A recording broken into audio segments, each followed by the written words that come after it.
তোমাদের সকলকে আমার হ্যাপি মিস্টেক্স চ্যানেলে স্বাগত। আচ্ছা, আমাকে বলো তো, ইংরেজি গ্রামার শুনলেই কার কার মনে হয় বড্ড গোলমেলে ব্যাপার, ভীষণ নিরস একটা বিষয়। যখনই কিছু শিখতে চাই কেমন যেন সব তালগোল পাকিয়ে যায়। আমি কেবলই মিস্টেক্স করি। যদি তোমাদের এমনটাই মনে হয় তাহলে আমি বলবো কংগ্রেচুলেশনস টু ইউ, কারণ তুমি একদম সঠিক জায়গায় এসেছো। মিস্টেক্স করাটা খুব স্বাভাবিক, তবে সেখান থেকে শেখাটা আরও বেশি জরুরি। Let's make mistakes and learn from that. এই চ্যানেলের মাধ্যমে আমরা একেবারে বেসিক্স থেকে ধাপে ধাপে একটি একটি করে গিঁট খুলব ইংলিশ গ্রামারের। সহজ সরল ভাষায় সেটাকে বোঝার এবং অনুভব করার চেষ্টা করব। আজ একদম প্রথম লেসন থেকে শুরু করি। সেটা হলো, যে কোনো ভাষা শেখার জন্য প্রথমে আমরা কি শিখি বলো তো? একদম ঠিক, প্রথমে আমরা অ্যালফাবেট বা বর্ণমালা শিখি। তাহলে সেখান থেকে শুরু করি, চলো। এবার আমরা কি শিখছি? ইংলিশ গ্রামার, তাই তো? আর আমাদের লেসন ওয়ান কি? আমরা আগে অ্যালফাবেট বিষয়টা একটু ভালো করে বুঝবো।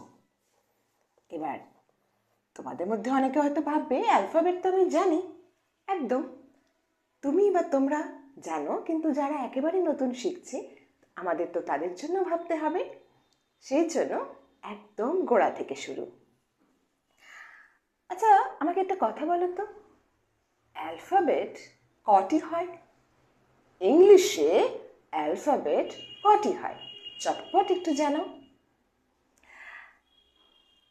যারা ইতিমধ্যে সেটাকে মনে মনে ভেবেছো বা জানিয়েছো, তাদের কি এই নাম্বারটা লেখা হয়েছে 26? বেশ, যদি হয়ে থাকে তাহলে আমি বলবো যে থ্যাংক ইউ, কারণ আমরা যখন প্রথম একটা মিস্টেক করেই ফেলেছি, তাহলে এবার সেটাই শুধরে আমরা একদম বিষয়টাকে সুন্দরভাবে জেনে নেব। দেখা যাক, অ্যালফাবেট 26টি নয় তাহলে? না, কি করে বুঝি বলো তো বিষয়টাকে? হয়তো এর আগেও অনেকবার শুনেছ, কিন্তু তারপরও ব্যাপারটা গন্ডগোল হয়ে যায়। সেই গন্ডগোলটাকে একেবারে বরাবরের মতো ফিক্স করবার জন্য, সেটিকে আর সেটি যাতে না হয় সেটিকে নিশ্চিত করবার জন্য আমরা একটা বাড়ি বানালাম। এই বাড়িটাকে আমরা নাম দিলাম অ্যালফাবেট হাউস। আমাদের অনেকেরই বাড়ির সামনে একটা নাম থাকে, তাই না? বাড়ির একটি নাম থাকে আমাদের। আমরা এই বাড়িটাকে নাম দিলাম অ্যালফাবেট হাউস। এবার তোমরা তাকিয়ে দেখে অনায়াসে বুঝতে পারছো কটি বাড়ি আছে। একটি বাড়ি আছে, ওয়ান হাউস, ওয়ান কি হাউস, ওয়ান অ্যালফাবেট হাউস। তাহলে অ্যালফাবেট কটি হলো? একটি। বোঝা গেল না তো? বেশ, বাড়িতে কারা থাকে চলো এবার দেখি।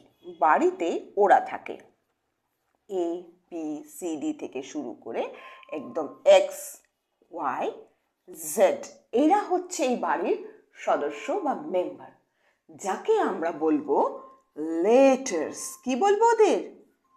লেটার্স।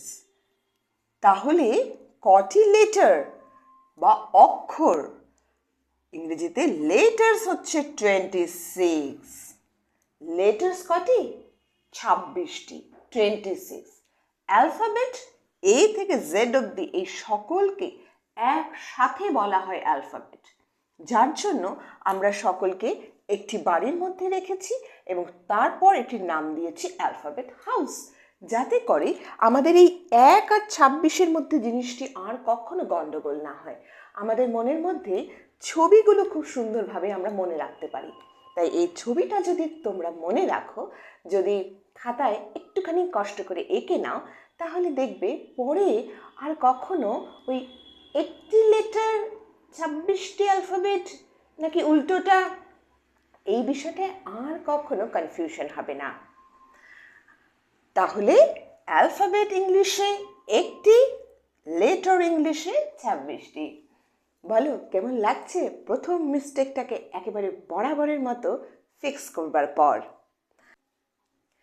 নেক্সট ভিডিওতে আবারও এরকমই কোনো একটি লেসন নিয়ে আসবো, যে বিষয়ে আমাদের একটু ধারণাগুলো ঝাপসা রয়েছে সেটিকে ঠিক করে নেব বা জেনে নেব নতুন কিছু।